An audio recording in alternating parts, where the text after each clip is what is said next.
statewide tri-chair of the PA Poor People's Campaign. Woo! He lives in Cheltenham with his family, and his hobbies include convincing politicians not to be corrupt, long marches through the Pennsylvania countryside, and sitting down in inconvenient places in the state capitol. Please give it up for Rabbi Michael Pollack. Yeah, if you it all. Good morning, everybody. I remember standing here about 9 years ago in this exact same spot. We kicked off a march from Philadelphia down to Washington, D.C. called Democracy Spring. And on that march, a bunch of people, we were walking and talking, and we were thinking, well, we got to do something back in Pennsylvania about this.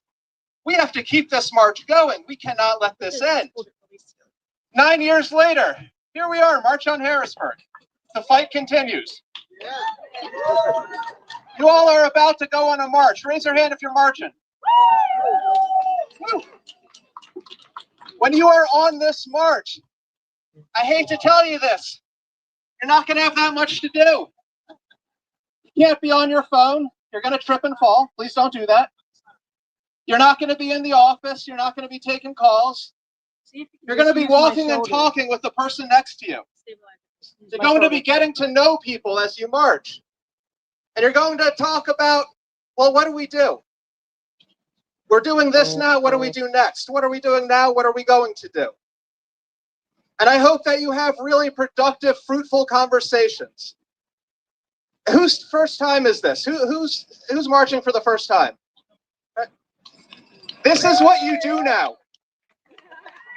This is who you are. All of you. Whether this is your first time, your second time, or your 10th time marching. This is what you do now. You do democracy. I'd like to take a step back and look at what money in politics means, what corruption is, what it does, and try to get at why we're living in the chaotic times that we're living in here. Corruption makes it so that public officials do not interact with the public in an honest way. As it says in Deuteronomy, do not take a bribe. A bribe blinds the eyes of the wise and twists the words of the righteous.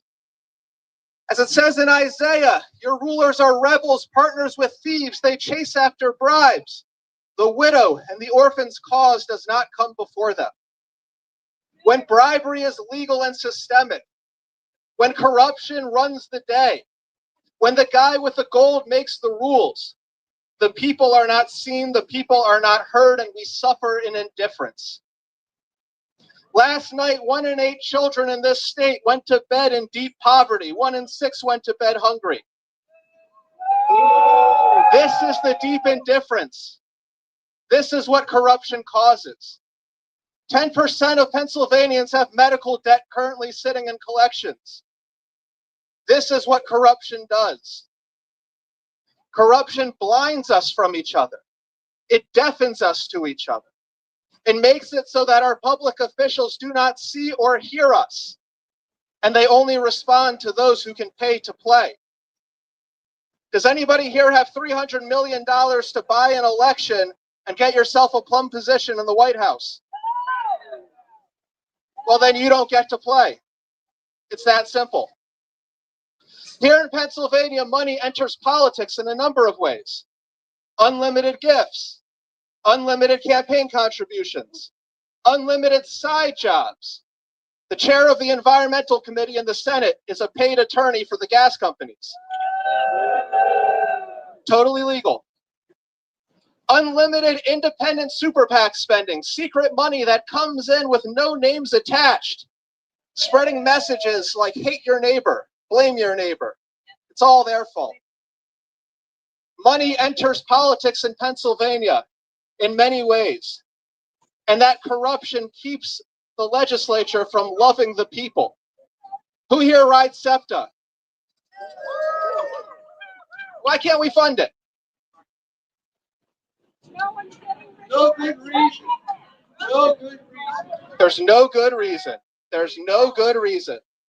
The funding gap in SEPTA equals the subsidy that the state gives every year to the horse racing industry. $250 million a year. Makes no sense. We lose $1 billion a year because massive multinational corporations stash their profits in Delaware. You don't need to go to the Cayman Islands. Delaware's right there. That's 4 times the funding gap for SEPTA every year. And that's not even on the table in Harrisburg. They don't even talk about that. Because lobbyists who show up with campaign checks are going to stop showing up if you start taxing corporations, if you start taxing the rich. And so they just don't do it. Corruption blinds us to each other. It makes us not see each other's suffering and respond accordingly. Now, the opposite of that is democracy. Democracy is when people are in charge, when we see each other and respond to each other. When power is with the people, when we come together to solve our problems and we declare we are responsible for one another.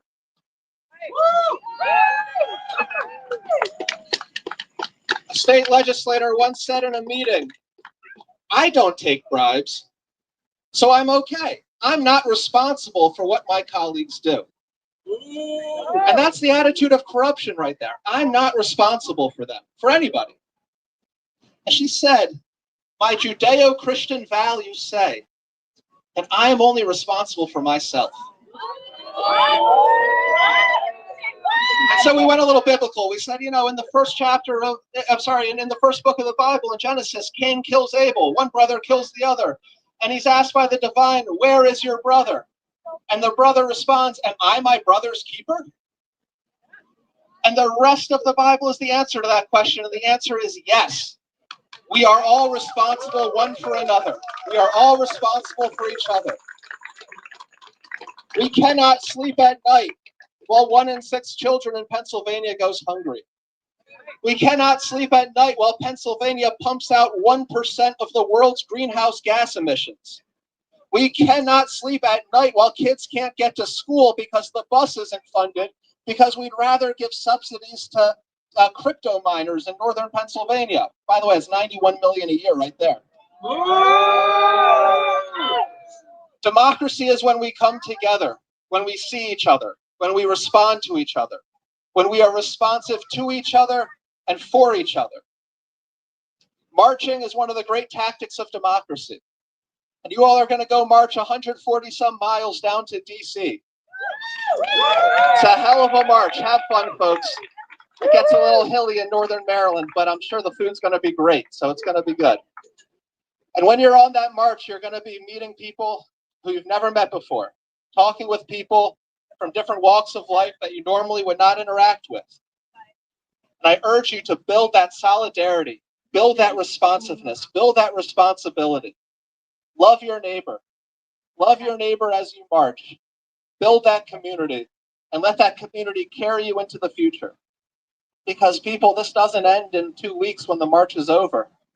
This ends when we get to democracy. This ends when we have a government of, by, for the people. This ends when decision-making power is held by the demos.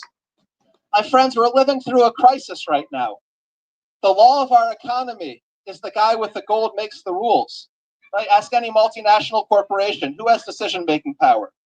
Whoever has the most shares, whoever has the most money. $1 equals 1 vote.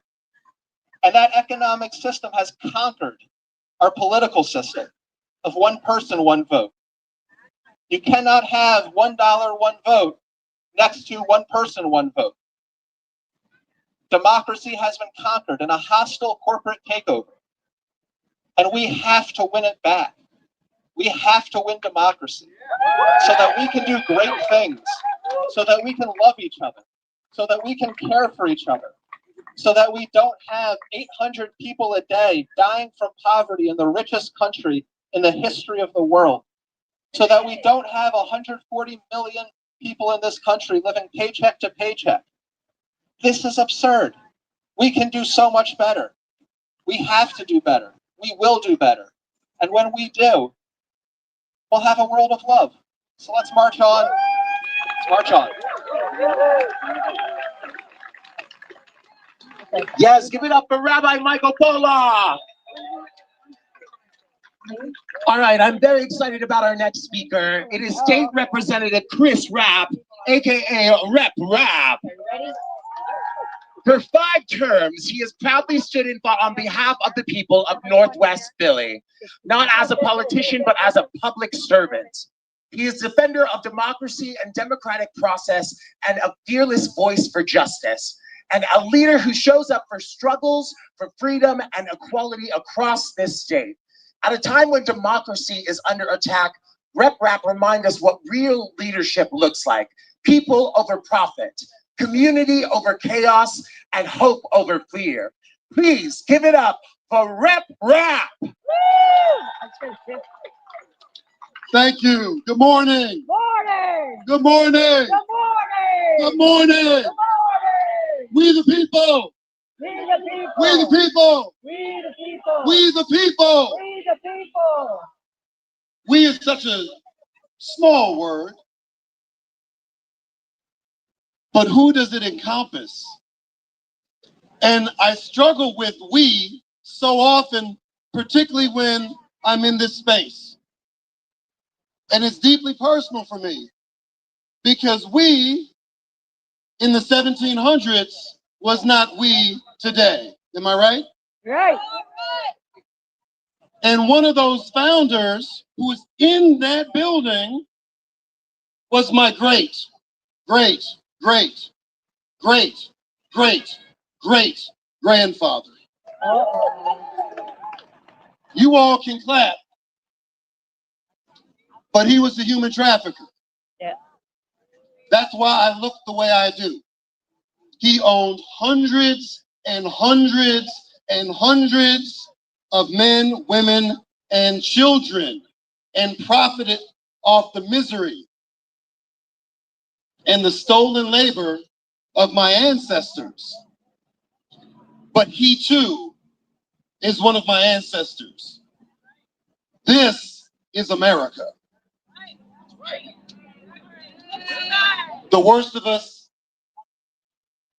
dictator type, and the best of us who are standing amongst us today. All of it is our story. Painful, inspirational, and we have to own it. And it's important that I say that now in this space because right there, the original White House, the president's house, Black organizers in 2002 wanted to make sure that the story of enslaved Black people were told. And for 15 years, this has been here. And we yes, absolutely celebrate it. From people all over the world can understand the rich and complicated history of our nation and understand that George Washington did a lot more than cut down the cherry tree. He was an unapologetic enslaver. And now the Trump administration is trying to whitewash history and tear this down. While we are trying to march to Washington to practice democracy and to live up to the promise of greatness. Because you see, a nation that was built on stolen land and stolen labor can't be great until it embraces goodness. We have to be, is that not what we tell our children? Look at my shirt. I'm a proud Black father, raising 2 Black boys in a country that seeks to demonize Blackness. But we're so much better when we come together, when we understand that our diversity is our strength. When we believe in a multiracial democracy that's not built on the largesse of billionaires, where we're not deciding, oh, Democrats, we like these billionaires, and Republicans, we like, no, we shouldn't even have billionaires. People, that's called excessive wealth disorder. We don't want it. What we want is shared prosperity. What we want is to bring together communities of struggle. And it's a term I use a lot, and I want you to embrace it. Because all of you who are here today, whether you know it or not, are members of communities of struggle. we wouldn't be walking, and I say we, broadly, because I ain't walking to D.C. You're members of communities of struggle. You wouldn't be here if you didn't realize that there was a struggle to move towards the beloved community that Dr. King talked about. You're here because you believe in the struggle for humanity, for democracy, for all of these things that are make our country richer in the most meaningful sense, not in the financial sense of wealth, but community wealth. That's what we're fighting for, people.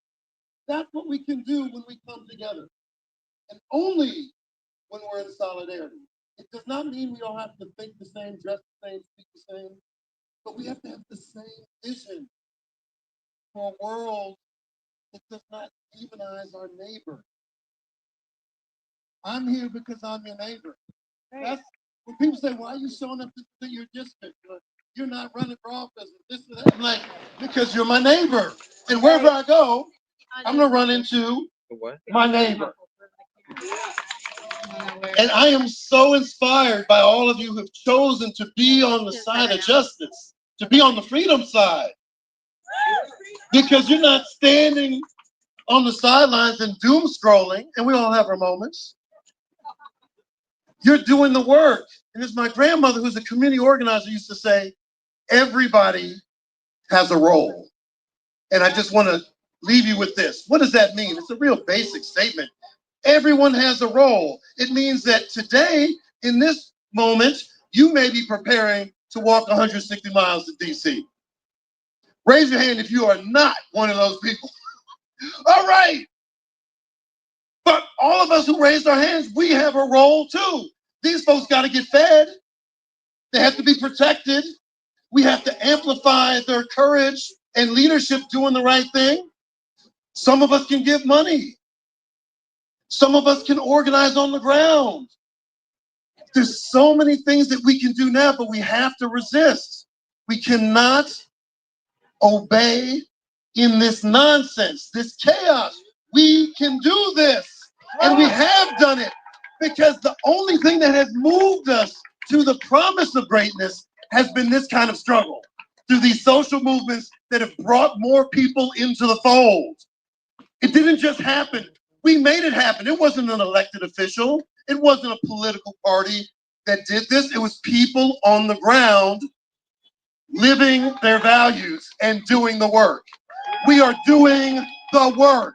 We are defending what is a very tattered iteration of democracy. Because let's be honest, folks, we are not in a democracy now. But if we want one, we have to make sure that we fight for it and make sure that everybody is protected. We leave no one behind. No one behind. We are great when we decide who we are. And you know what, folks, as I look out at this audience, we are fabulous. There's a lot of collective fabulosity that I'm looking at. And I appreciate all of you. And please, please, keep the struggle up. Oh. All right, let's do this. Let's march to justice. Woo! Give it up for Rabb. That's right, baby. We got to resist. All right, I'm excited to bring up this next speaker. Our next speaker is Deb Siamaka. They are a former high school social studies teacher, businesswoman, and Marine Corps officer and nonprofit leader. Recipient of the Navy Achievement Medal for Leadership Excellence and PECO Energy Teacher of the Year Award, and former president of the Tradifin.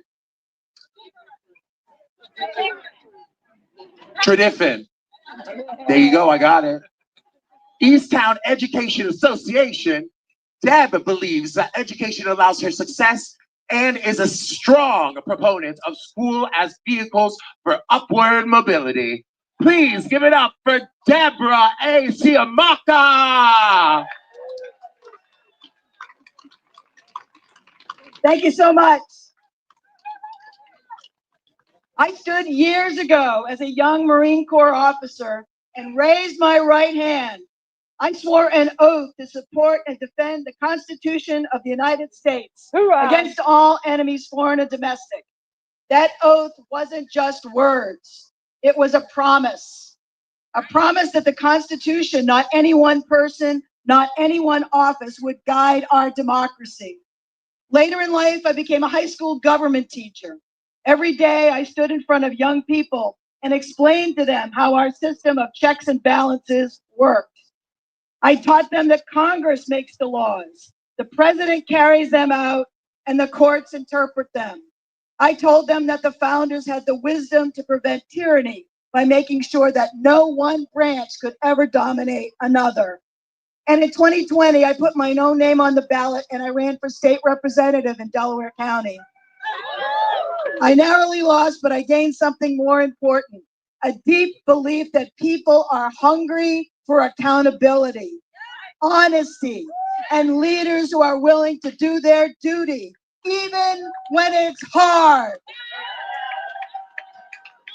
From the battlefield to the classroom to the campaign trail, I've seen what happens when leaders rise to the occasion and what happens when they don't. And today I have to tell you, Congress is not rising to the occasion. The founders gave Congress enormous responsibility. They hold the power of the purse. They are the ones who declare war. They are the ones who must oversee the executive branch. Yet too often Congress has abandoned these responsibilities. Presidents of both parties have stretched their powers through executive orders, emergency declarations, and unchecked military action. And too often, Congress has simply looked the other way. This is not about Republican or Democratic. It's not about left versus right. This is about whether we still believe in a system our Constitution gave us. Because when Congress refuses to act, when it refuses to do its job, it isn't just a branch of government that fails. It's the people who lose their voice. So here's the truth. Congress won't act unless we make them. That's why you all matter so much. That's why activists are the heartbeat of democracy. What can you do? You can flood congressional offices with phone calls and letters. You can demand hearings, demand oversight, demand accountability. You can write letters to the paper. And more than anything, you can put one foot in front of the other and march to DC and tell Congress, we are not going away. A single voice can be dismissed, but thousands of voices, united and relentless, cannot be ignored.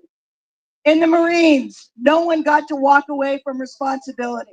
In fact, we had a saying, leaders eat last. That credo meant that I made sure that Marines who worked for me had everything they needed, food, water, rest, so that they were in a good place to get the job done. Today, we have too many self-serving leaders in Congress who are looking out for themselves, who are eating first and putting the people last. They aren't leaders. They are cowards.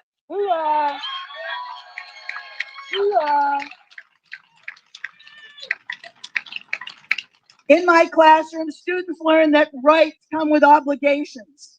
I had students read the great documents, not just the Constitution. I had them read the letter from a Birmingham jail. In that letter, Martin Luther King urges us to take nonviolent action against unjust laws, for individuals to be courageous in the face of injustice. King said that a law that degrades human personality or contradicts moral law must be resisted. What do you think King would say about masked men taking people off the streets without probable cause? About deporting citizens to other countries? About throwing kids in jail?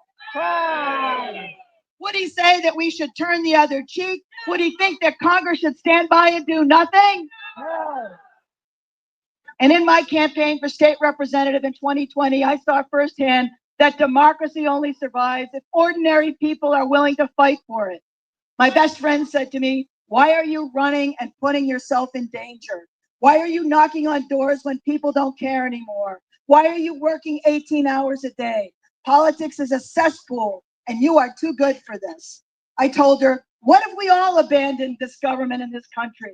What if we leave the country to a bunch of congressional millionaires who only care about themselves, and the billionaires who fund their campaigns, and the special interests who perpetuate the gun violence, the pollution, and the corruption? How can we look away? We cannot. This moment demands of each of us to band together, to walk together, to march together for a better future for us and our kids. We can't look away. I swore an oath to defend the Constitution. I taught young people to believe in it. I ran for office because I know it still matters. And today I am here to tell you it is time for Congress to do its job. Do its job. Do your job. Do your job. Do your job. Do your job. If we fight together, we can restore balance. If we demand accountability, we can protect our democracy. The time to act is now. Thank you so much for having me.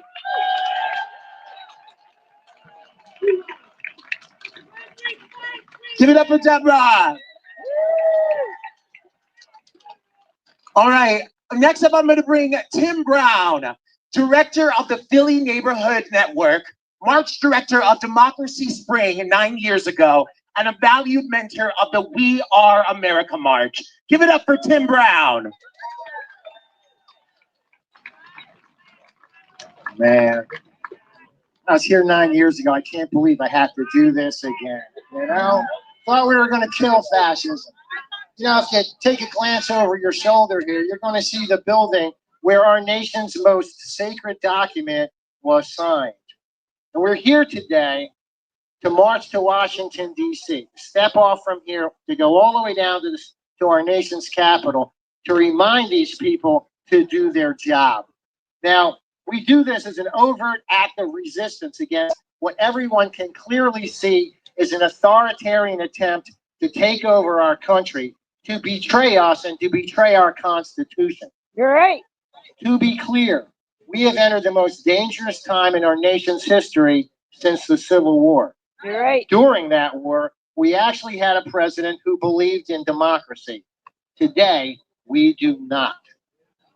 And now America finds itself at an inflection point. The Republican Party has completely capitulated. The Democrats are treating it like business as usual, waving paddles, writing sternly worded letters, and breathless emails to raise money for the next election. Meanwhile, this regime is running roughshod over our nation. And the Supreme Court, who's supposed to be adjudicating our laws, has given this tyrant free rein to ignore any laws he doesn't like. And now, under false pretenses, a sitting president has sent federal troops into two major American cities in a show of force. And let's be clear, this is a practice run for the 2026 midterms. Unlawful. Okay? The felon-in-chief is looking for any excuse to declare martial law to send his troops and loyalists into our streets. We're going to stop. Now I'm going to tell you a truth that nobody really wants to hear, but it needs to be said out loud. Nobody is coming to save us. In a nation where we've gotten used to having a government that kind of worked, all the usual safeguards have fallen away. The cavalry is not coming to ride to our rescue, folks. The cavalry now works for the dictator. Okay? And it is left to us to save ourselves. And this is a sobering and scary thought. Now, I'm not going to tell you that I have all the answers, but I'll tell you this. If we don't stand together to find those answers, we're going to have ourselves a worse nation. Which brings us to this moment. If we're going to survive this, we must find our courage. Okay? So, are you with me? Yeah. Okay. If you want a nation that represents all of us, no matter our color, no matter our creed, no matter where our ancestors came from or who we love, then stand up and be counted. Let's hear it. If you're tired of being pushed around by bullies and dictators, then stand up. Together, we're going to make a difference. Thank you for coming out to march today. Give it up one more time for Tim Brown. All right, listen, that was our last speaker. Now, we're going to march. Are you ready? Yeah. Now, I got a question. Right before we march, I wrote some words. Do you mind if I say a few words? Sure. Real quick. All right, okay. Pulls out a giant piece of paper. 5 pages long. 5 pages long. Yeah, right. All right. So standing here at Independence Hall, we're about to kick off this historic march, and I really want to be real with you. Getting ready today, I was really nervous. I was really worried about everything. I was worried about what I was going to wear, how I might be in drag, what people might think of me. You know, usually I'm wearing a really beautiful outfit. I'm on television, so people are always judging me. I was worried if my asthma would act up, if my back could handle the 15 miles. I was even worried about waking up at 5 a.m. to paint this beautiful face this morning and get into drag. Thank you. But let me tell you, here's the truth. None of that really matters. What really matters is that I showed up today. Yeah. And what matters is that you showed up today. And that's what this moment is about right now. We are standing at the birthplace of American democracy, carrying a copy of the Constitution 160 miles to Washington, D.C. Yeah, think about that. The same document that's supposed to guarantee liberty and justice for all. Yet those promises are being broken every single day by our current president and his crooked administration. Get rid of the bastard. That's right. We march because corruption and dark money drown out everyday voices. We march because our climate is collapsing while leaders look the other way. You're right. We march because our bodily autonomy is under attack. Our votes are under attack. Our freedom to learn and speak is under attack. We march because liberty and justice are supposed to apply to everyone, not just the wealthy, not just the powerful, not just the few. Scrolling through the news, it can feel like staring into an endless clock. Voter suppression, book bans, government-sanctioned cruelties, billionaires hoarding wealth while people can't afford food, people can't afford rent. It's enough to make you feel powerless, to make you feel like your voice doesn't matter. But here's the thing. People are standing up. Teachers, parents, librarians, students, veterans, drag queens. People are organizing in school board meetings, at rallies, in the streets. And today, here in Philadelphia, we are bringing that energy together. Now, listen, this march is part of a long tradition in our country. When regular people act together without violence, they move the country forward. Listen, as John Lewis taught us, they get in good trouble, honey.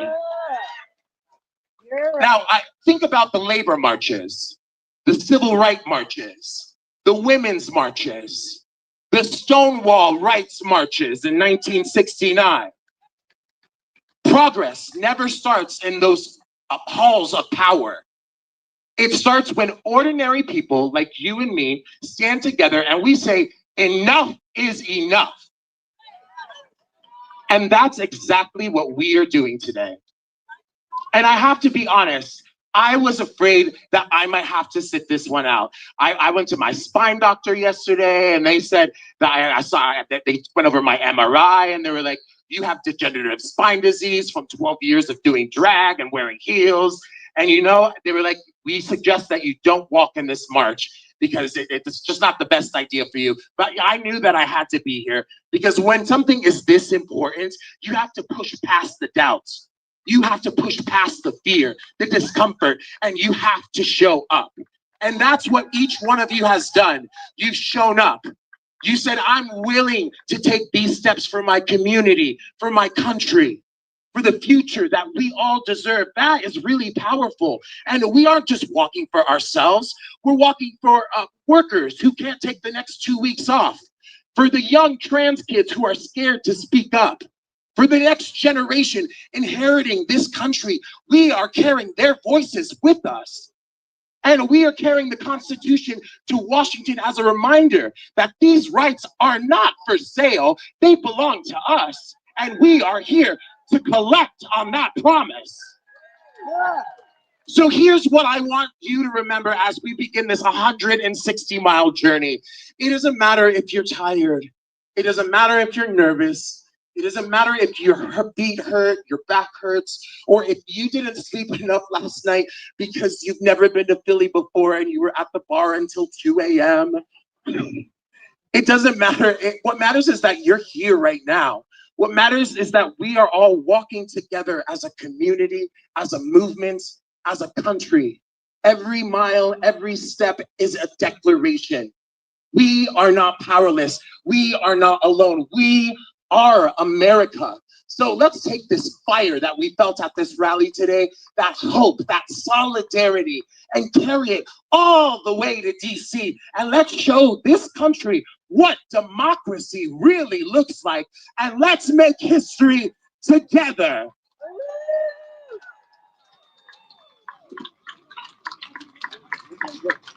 Let's go. We gotta sing. I'm a civil rights old lady. So ain't gonna let nobody turn me round. Sing, turn me round, turn me around. Ain't gonna let nobody turn me round. We're gonna keep on walking. Come on, keep on talking.